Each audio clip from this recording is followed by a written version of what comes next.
Earlier this evening, the Communist Central Committee in East Berlin proposed an action program, including free elections and a democratic coalition government. Tonight, citizens from both Germanys are singing and dancing on the wall itself, reunited right on top of that harsh symbol of division. Thousands of East Berliners have been pouring into West Berlin since the borders were open, and tonight in this city, famous for its carefree nightlife, in this city where the song says, life is a cabaret, tonight in Berlin, it is Freedom Night. But some of the celebrants appear to have gone too far, and some had to be dragged away. This is the east side of the Brandenburg Gate, where thousands of East Berliners have been crossing into freedom all day long. Many stop and perch precariously on top of the wall, celebrating an end to isolationism from their neighbors. They've been dancing and drinking and setting off fireworks. We don't quite know what happened to these people, whether they were in a fight or whether they just fell, but in any event, they did have to be carried away by the East Berlin police. The Berlin Wall, that ominous barrier between communism and democracy, was torn down symbolically yesterday when East Germany opened its borders to immigration and travel. But today, sections of the wall are being knocked down physically, not just by kids, but by soldiers of East Germany as well as citizens. Arthur Kent has been out in the streets and into the neighborhoods that are about to be made whole again after nearly 3 decades. A neighborhood party, Berlin style. There's a big hole in the second wall. On the east side of the Berlin Wall, something new tonight, soldiers dismantling it, not guarding it with rifles. And on the west, the fire department, doing its part to open a road closed 28 years by morning. I put down this platform because tomorrow we will open the border. When the wall went up, it carved Berlin in two. Nowhere did that have a harsher effect on its people than here in Bernauerstrasse, where the barrier separated a very closely knit community. Robert Schwarzenzer was here the day the wall went up. It divided community, it divided families, and if you imagine, on the other side there were buildings, and on this side were buildings, and neighbors lived together, and overnight, or a couple of days, they were cut off from each other.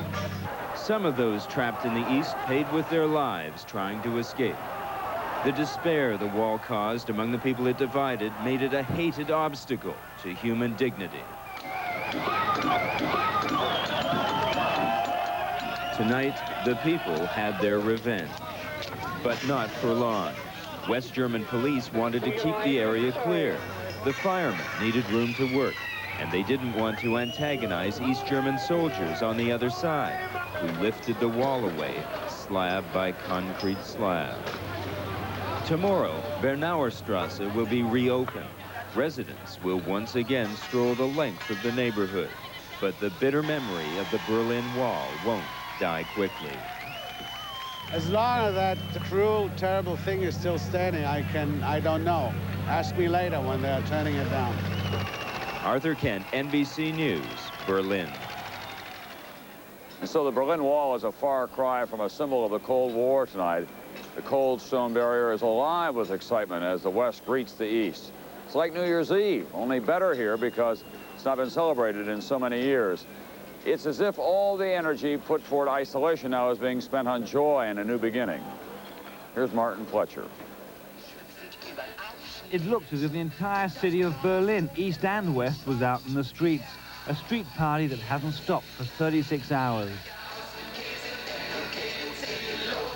The euphoria is catching, dancing down the main streets, East and West Berliners who can't get enough of their new unity. It's a great night. There's something happening in East Berlin, and that is a feeling you must understand, and the only thing you have to do is dancing. From all parts of the city, they converged on the center and just walked and walked, dazed at the speed with which 28 years of forced separation could be swept away. We are very, very happy. That's a great moment for us in West Berlin. And we're happy that the people from East Berlin can come over and see us and see all those wonderful things here. The next day's headlines read, "We thank God," but this East Berliner isn't having any of that. All people in East Germany They stand on the street and they fight for their rights. Not God. Not God. East Germans toasting their victory with West German champagne. They still can't believe their luck. Most had nowhere to go and nothing to do. They just felt the need to be out somewhere, savoring their role in history. The Berlin Wall, awesome symbol of Europe's division, has long been a relic of the Cold War, but a still potent one. Now it's become a museum piece. Tonight at the Brandenburg Gate, it looked like a disco.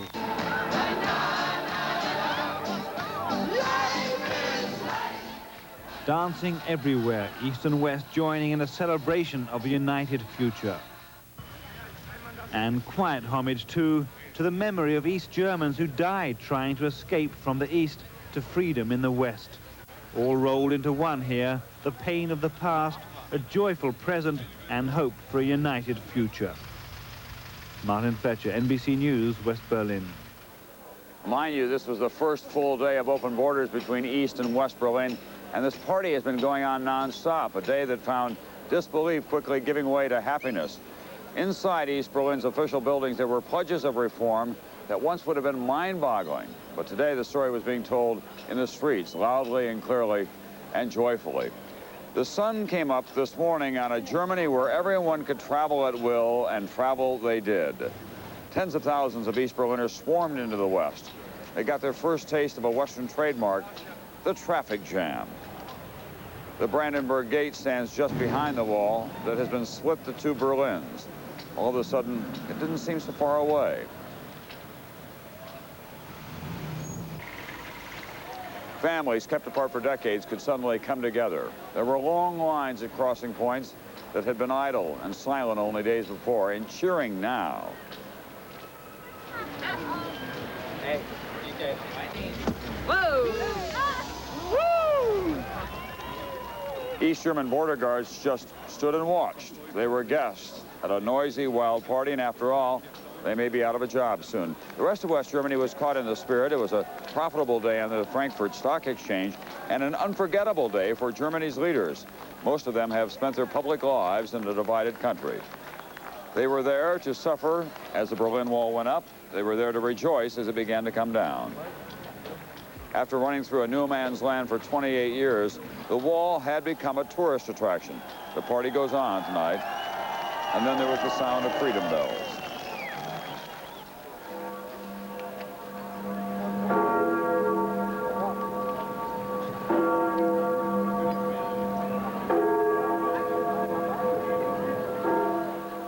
Now, mind you, we are now approaching here in West Berlin, live, the dawn of a Saturday morning, and it's nonstop. History is being made in East Germany, but not just in East Germany. Reform came today to Bulgaria, the home of one of Eastern Europe's most repressive governments. After 35 years in power, Bulgarian leader Tudor Zhivkov has resigned as both president and Communist Party leader. Zhivkov has resisted the Soviet Union's recent reforms, but he's been replaced now by the former foreign minister, a more moderate politician in Bulgaria. In Moscow, more encouragement, a Soviet spokesman praising East Germany's moves to open itself up entirely, all consistent with Mikhail Gorbachev's vision of a new, united Europe. NBC's Bob Abernathy tonight in Moscow. It's Saturday morning here, a chance for Soviet officials to take stock of this week's fast-moving upheaval in East Germany. So far, Soviet officials have praised the reforms in East Germany and the opening of the wall. It's a wise decision, in my view. Wise decision. 10 days ago here, President Gorbachev conferred with the new East German Communist Party leader, Egon Krenz, but Soviet officials have insisted all this week that decisions affecting East Germany were being made only by the East Germans.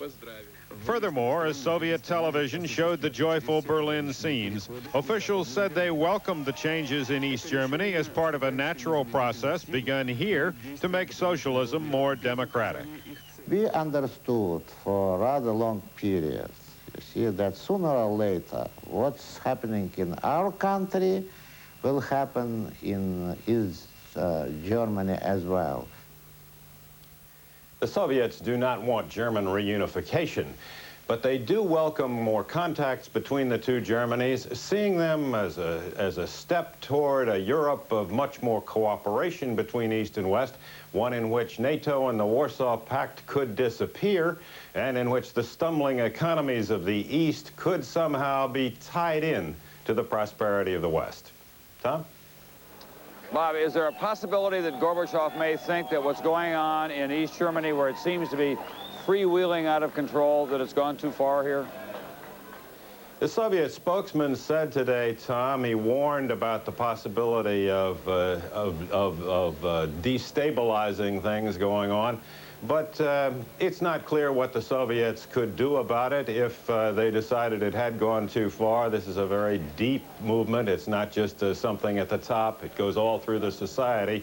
In the present climate, it would be a disaster for international relations and for the reform process here if the Soviet Union were to try to intervene. All right, thanks very much, Bob Abernathy, tonight in Moscow. President Bush was speaking at a testimonial dinner in Dallas, Texas tonight. He praised the recent changes in Eastern Europe, but he took a strong stand on American foreign policy, saying the United States should not base it, quote, on the aspirations of one man inside the Soviet Union. However, many experts on communism say the Communist Party cannot survive this upheaval.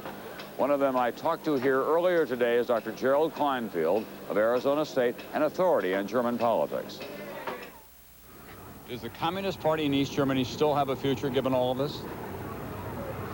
No, they don't. If they move to free elections, they know their time is out.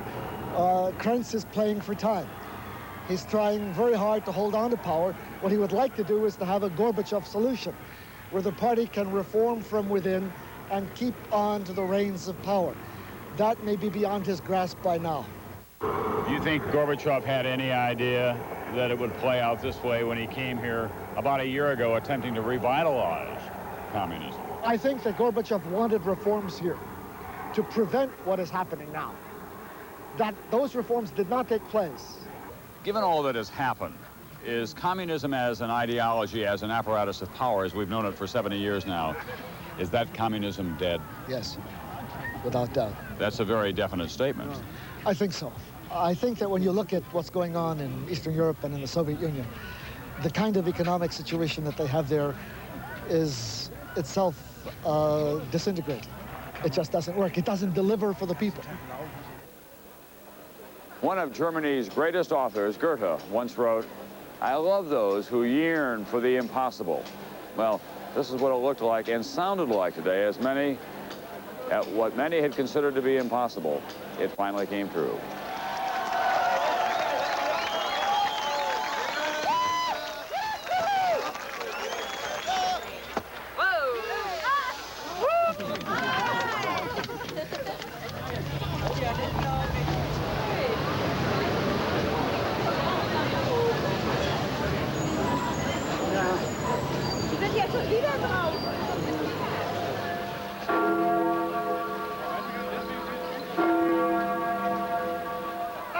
I like to see the wall from the other side.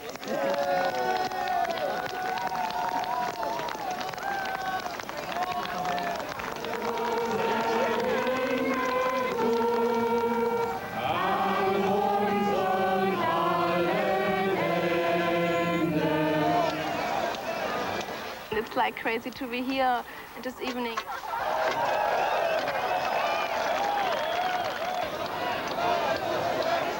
I can go everywhere I want. I think it's a human right, and I'm very happy.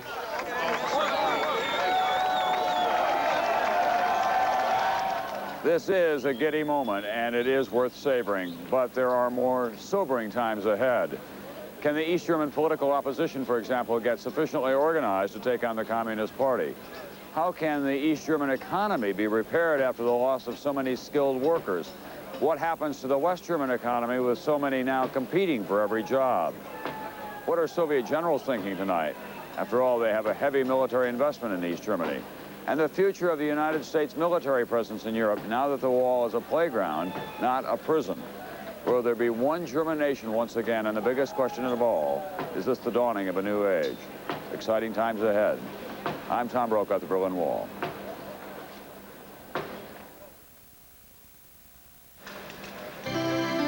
and Night has been a production of NBC News.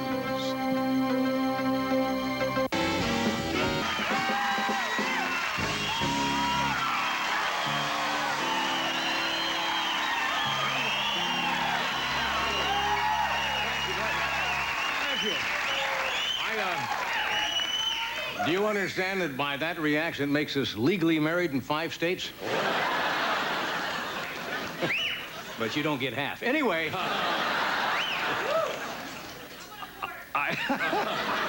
I know what you're thinking. TGIF. Thank God it's free. Well, I thought I'd seen it all.